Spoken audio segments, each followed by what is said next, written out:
How to appear offline on WhatsApp even when you are online on WhatsApp. So in this video, I'll guide you step by step on how to do it. Make sure to watch the video to the end. First of all, go to your WhatsApp. After you open your WhatsApp, tap on this three dot at the top right side. Go to settings. Under the settings, go to privacy. Under this privacy, tap on this last seen and online. Under this last seen and online, as you can see, the first option where it says who can see my last seen. So tap on this my contacts, accept.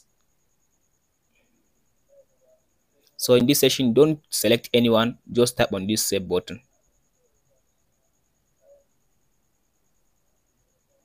So if you scroll to down, tap on this last seen again.